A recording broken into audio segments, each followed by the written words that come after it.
so if I'm missing, thank you, Devonte. If I'm missing something, if I don't see a hand or something, Clifton, Devonte, would you guys just, hey, someone wants to talk, so help me out, because I may not always see those things as you do. So we'll just make this an us today, right? An us thing.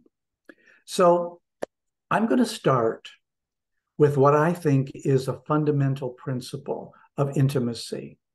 And here it is.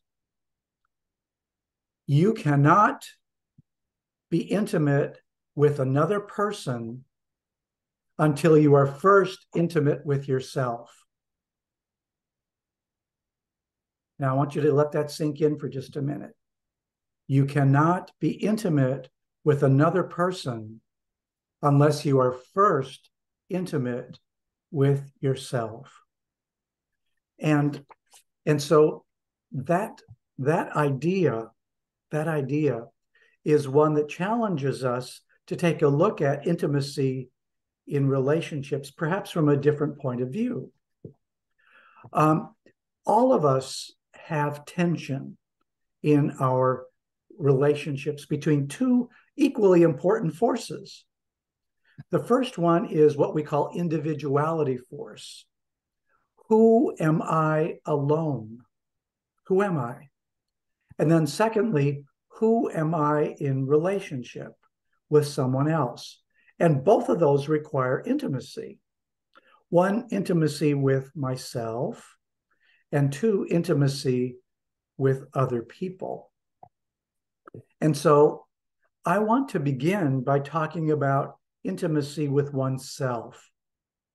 And a question that I really want to pose is, how well do you know yourself? How well do you know yourself? And one way of perhaps exploring that is this question: could you name 20 positive adjectives to describe yourself alone? Now, here's a caveat. Okay, here's a caveat. A lot of us, when we describe ourselves with adjectives, now these are adjectives, would say, well, I'm loving and I'm kind and I'm nice to other people and all of those kind of things, right?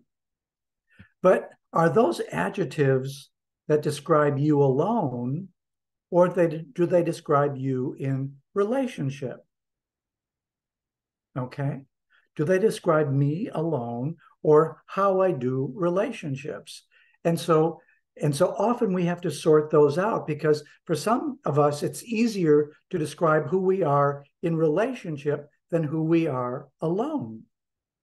And also, there's another factor that is important, and that is that for many of us, because of the lives in which we've lived, the environments in which we've grown up, our families of origin, our adolescent friendships, our school environments, those kind of things. For many of us, the kinds of things that we have used to describe ourselves are negative things rather than positive things.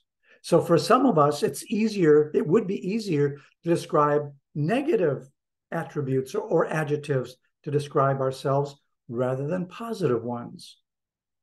And so as you think about that, positive adjectives to describe yourself, I want to begin with that question. Could you name 20 positive adjectives to describe yourself as an individual alone, not you in relationship to somebody else? How easy would that be for you to do?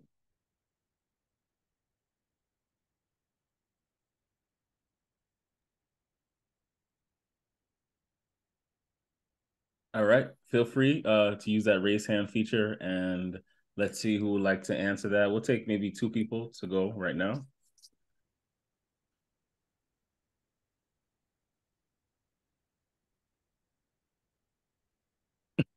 Joab, you said it would definitely take some time.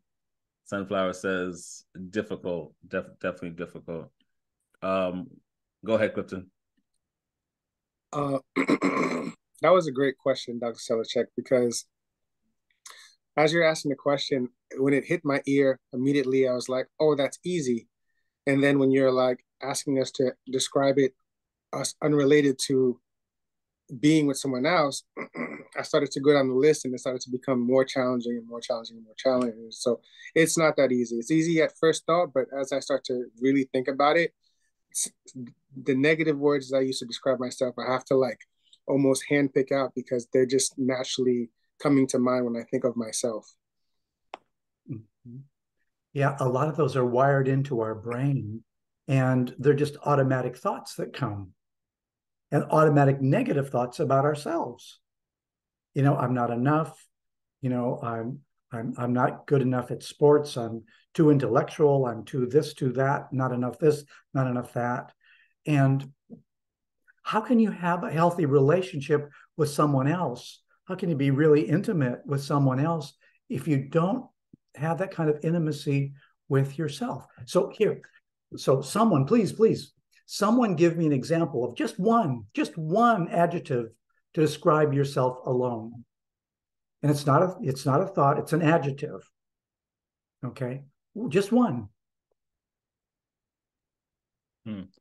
Nono says resilient. Resilient. Okay. Okay. Somebody else, just one for you. Creative. Oh, creative. Very good. PJ, thank you. Uh-huh. Do you see what those look like? Determined, strong, resilient. I love the one, those are really good starts to to a list. And I persistent, love it. Thank you, Clifton. So I really want to challenge you to do this. Take some quiet time with just yourself, understanding. Take some time just with yourself alone and see how many you can come up with. See how many you could come up with. Maybe you could only come up with 3 or 4. Maybe you can do 10. Maybe with some time, just pondering this, you could come up with 20. But here's what I'd like to ask. Get as many as you can, and then ask other people who know you well to try to add to your list. Because sometimes other people see us in ways that we don't see ourselves. And that's a big part of intimacy. Remember, intimacy is about being known, right? Being known and allowing ourselves to be known by someone else. Okay? Now, I'm going to pull a couple of thoughts from one of my favorite books called Passionate Marriage. Okay? And so here's a thought that he says. He says, intimacy involves disclosing your true self without misrepresentations to your partner or to your friends.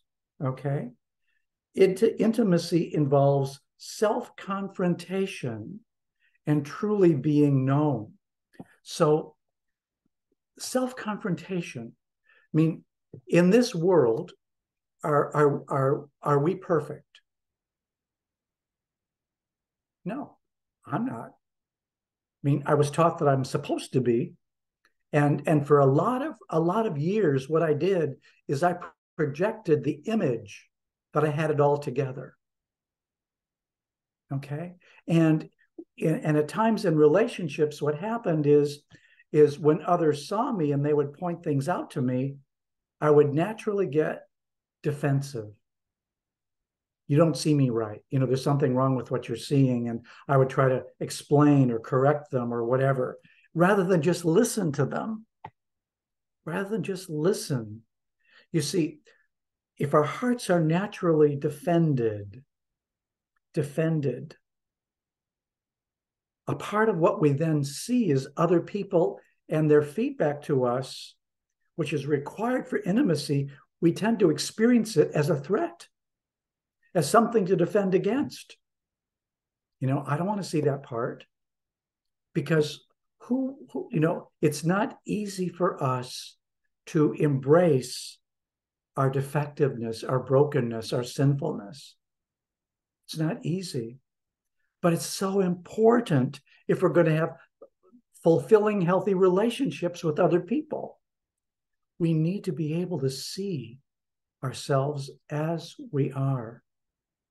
And so self-confrontation is a very big part of that. Being willing to say, Lord, what do you see about me? What do you see about me? And it's so interesting. Ellen White says this about Peter and his denial. She says, he did not know himself.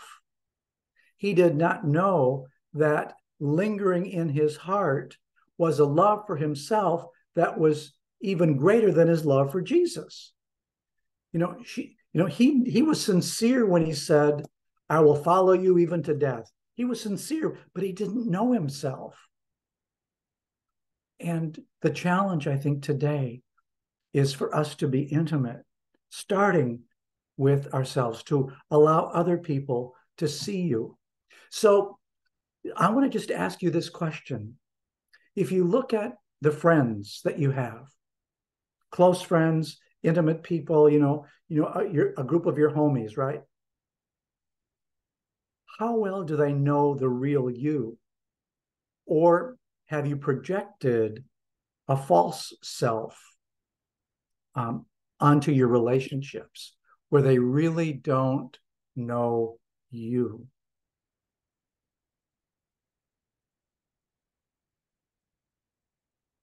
An upside down smile.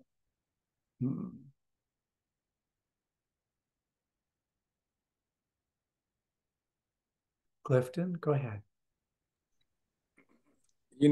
That's an interesting question, because I feel that my friends know the real me. But if we're talking about getting to know the real me for myself, what I'm projecting to my friends is the real me. But is it the real me of who I know? To be honest, I think I do project the real me to my friends, and I also feel like there's a little bit of like what's not the real me and who I want to be, who I want to be seen as the real me. So, and that's like the person who's consistent to me, at least the person that I pay the most attention to in public spaces and when I'm at home and when I'm not. The parts that I don't like, those are the parts that they're better off, not shared. And what's your fear of sharing those things, Clifton? Everybody is going through something, right? And it's kind of like, what am I bringing to the table? What kind of energy am I bringing? And it's like, unless you're talking to your therapist, I've always felt like you only share so much. Because I'm not sure if anyone has ever had this experience as well, but so let's say you met somebody on the street, right? Random stranger, and then they're just like, you say, hi, how are you? And usually people say, oh, I'm fine, how are you? But this person decides to say, well, today I actually, and then they start telling you about their day and showing you, and then like you're listening, but you're like, oh man, I didn't really ask for this. I just wanted to say hi and bye. So that's my thought process of the listener listening to me. So I just keep it short, keep it sweet.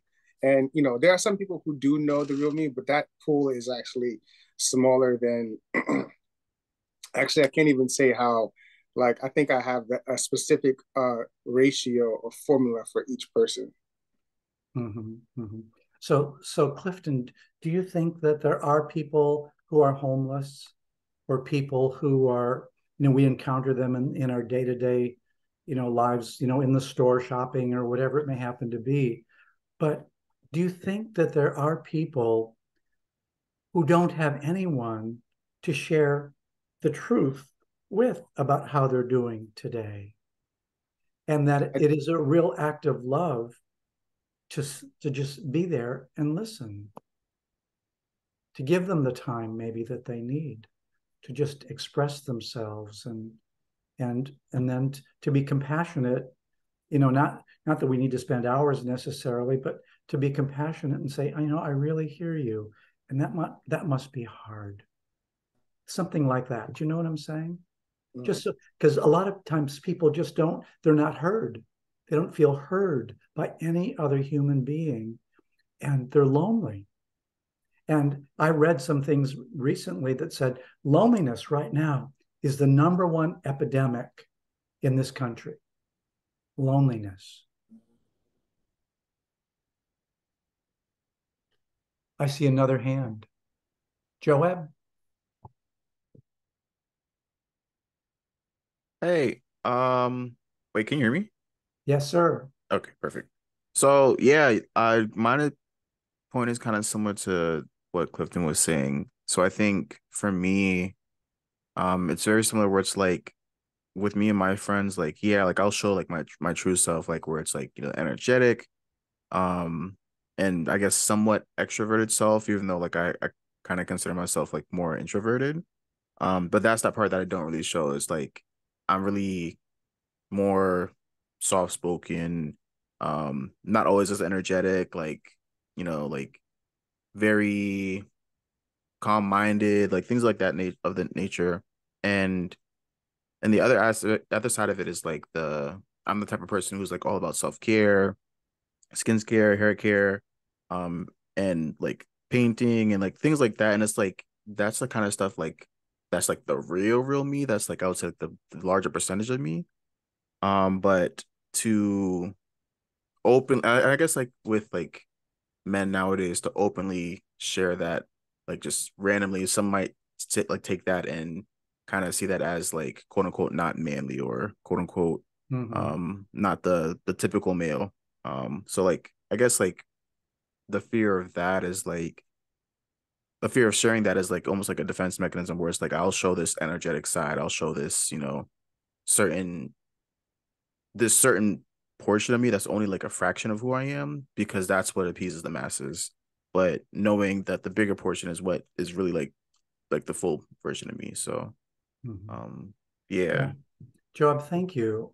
And so, your language is very, very interesting. I'm only going to share as much of myself as appeases the masses. And the real question that goes along with that is, why is that important to you? What the masses think. And I think if we were all honest with ourselves, one of the things that we might admit is that we have a fear of being rejected by people. That's why we give other people power to determine our reality. So what if someone thinks that you have that gentle side of you? So what? Isn't that a part of the way God created you? As a sensitive, kind man. I mean, if that's the way God created you, embrace it, rather than run from it and say, oh, I'm only going to project or present what people, what I think they will accept of me. And I want to say that when we do that, when we give other people that kind of power, we're not doing a service to ourselves, because we're, if you will, diminishing the value of who we really are. And so being intimate, I mean, so let's say for the sake of discussion that you were struggling with pornography. Okay. And again, I don't know, or that I was, or someone is, and we wouldn't want to say that right off the bat. But are there groups or situations that should be safe for us to reveal that? Are there safe communities that we each need to be a part of where it's safe to say what our struggles are, whatever they may happen to be? I'm feeling depressed today, or or I'm really anxious about this test or this paper I have to write, or I'm anxious about whatever it may happen to be. You know, we need safe people to talk about our journey and our struggles, because that's how we get to know ourselves.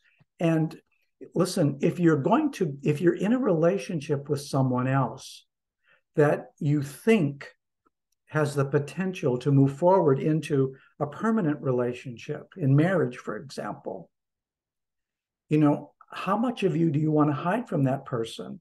Or how much are you afraid that if you really were yourself, they might leave you or reject you, abandon you? And so I don't know, what do you think of that question? Or maybe there are some other comments in the chat, Devonte, some of the comments or questions that you think really need to be addressed at this point.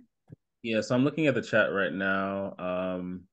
And Sunflower says, not well. I've been a polished cherub for most of my life and taught to be a certain way and that I had to be perfect. As a first elder's kid, the expectations were always high and quite impossible. I'm still trying to get to a place where I feel like I'm being genuine and real instead of trying to be polished and perfect.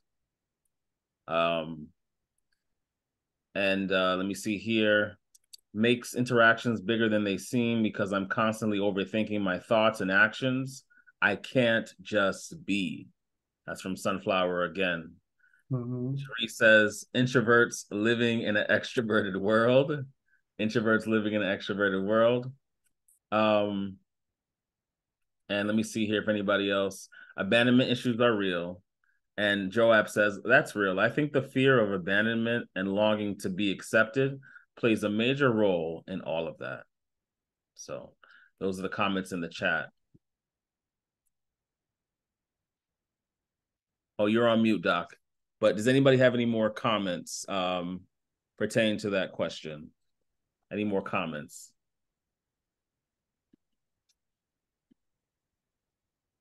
And if you do, feel free to use that raise hand feature.